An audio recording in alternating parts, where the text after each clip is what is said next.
Five, four, three, two, one.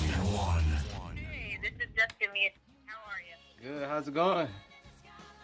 Just staying busy, getting ready to get back on the road. And the new album, Halfhearted, is releasing August 3rd. Yep, next Friday.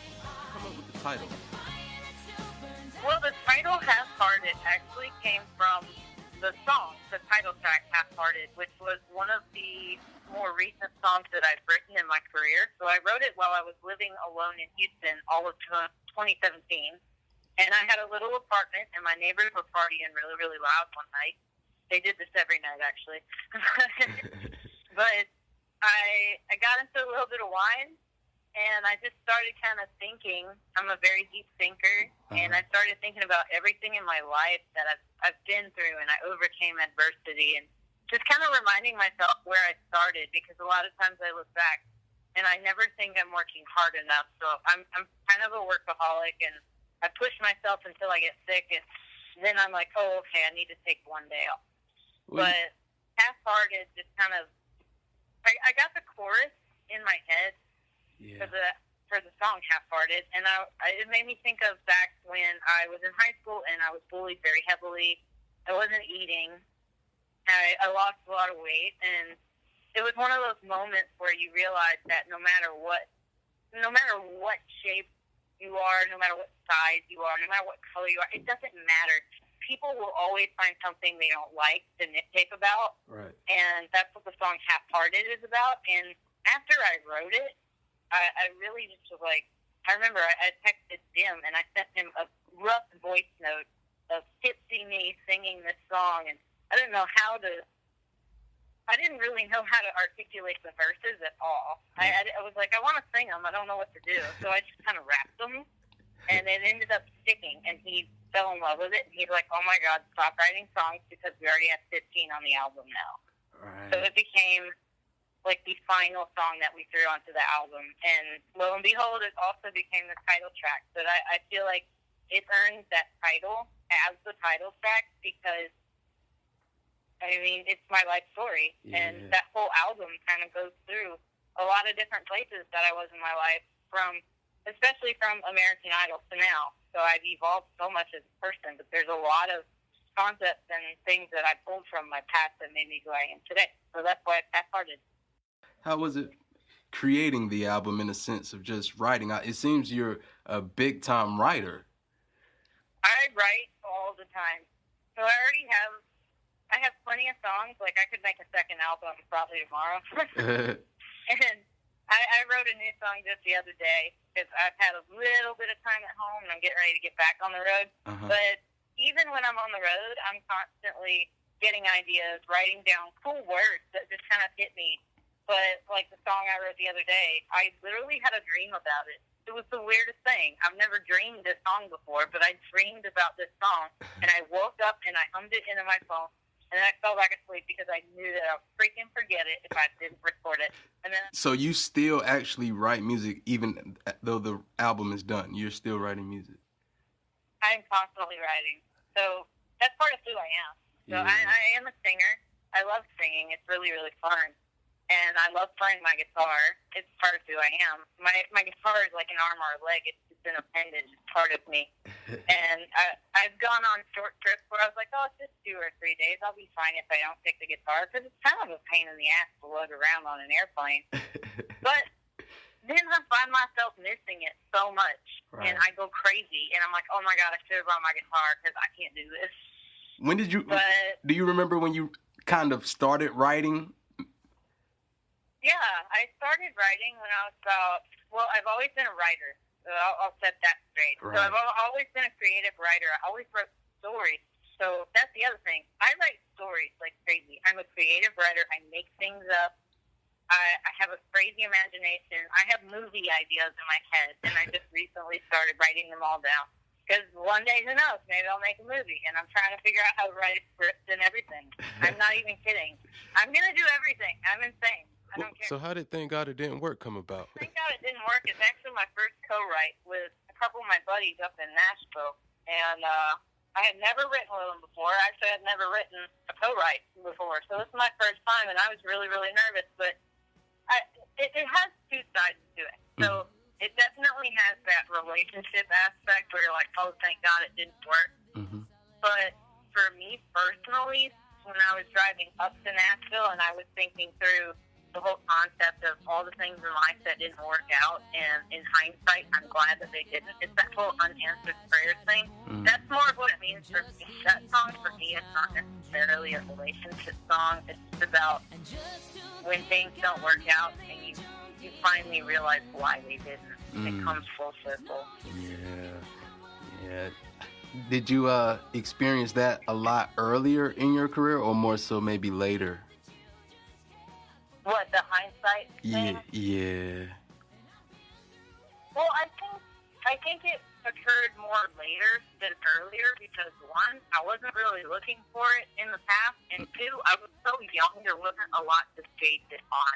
I didn't have enough experience behind me to look back and say, oh, I know why this happened, because nothing had happened. Right. One of the songs you had, Blue I Lie? Is that how you say it? Blue I Lie. That was one of your originals, and you were able to perform it. One of the first people to perform it on American Idol, right? Yeah, I was actually, I didn't even know that until I Googled myself just to see what the press was saying, which they tell you, don't do that. And I realized, first of all, I was like, oh, damn, I got a Wikipedia page. Oh. And then I clicked it. And then I read it to see. And some of it is actually incorrect. Like, I did not teach myself violin, just FYI. Somewhere on the internet it says I taught myself violin. I read that. And, yeah. Piano, too. It said piano also. Yeah, I did. I taught myself piano. Okay. I did everything else I taught myself, but I did not teach myself violin. I was trained. But, yeah, I didn't realize any of that about the American Idol, that I was the first person in the history of the show to perform an original song in the solo, like in the live round. I didn't know that until I realized, oh, I have a Wikipedia page, and then I read it. And I was like, well, I didn't know that.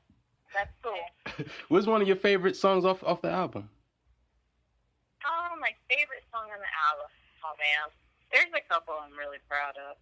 Which ones hit home? Well, definitely Thank God It Didn't Work.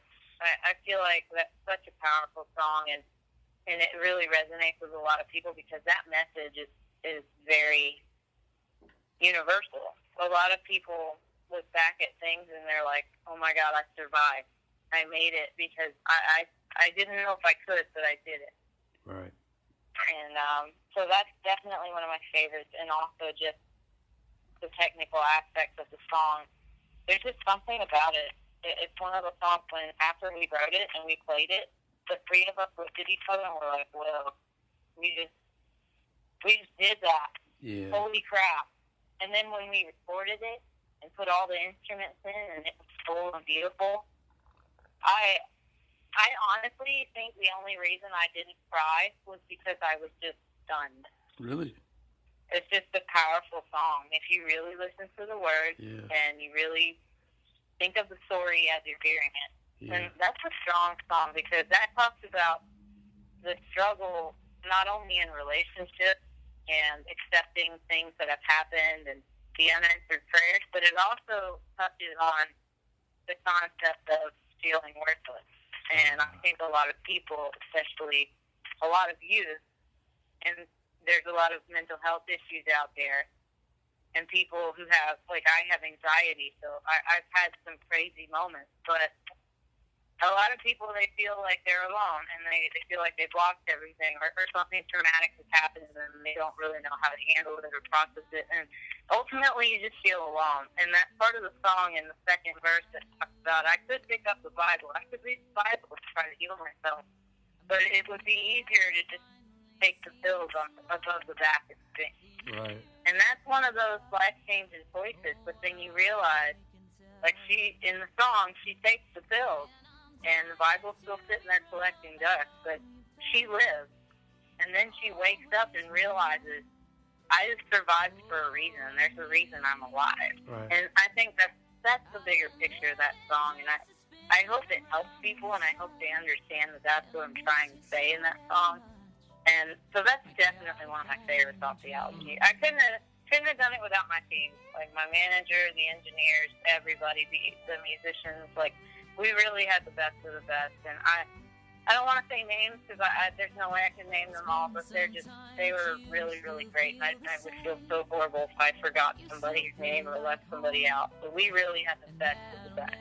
So what can we look forward to in the future, as well as the album release? What can we look for? I know you're still touring and doing shows. Yeah, so touring right now is my main focus, and hopefully getting some radio play. We're really pushing, especially Thank God It Works.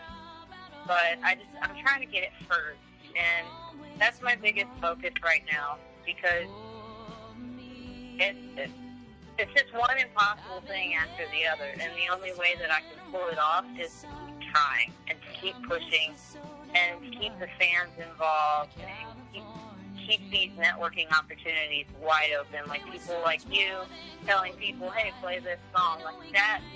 It's going to take the whole Meuse Mafia, and also I think that we can do it because I'm just saying the Meuse Mafia name themselves and they know the power that they have.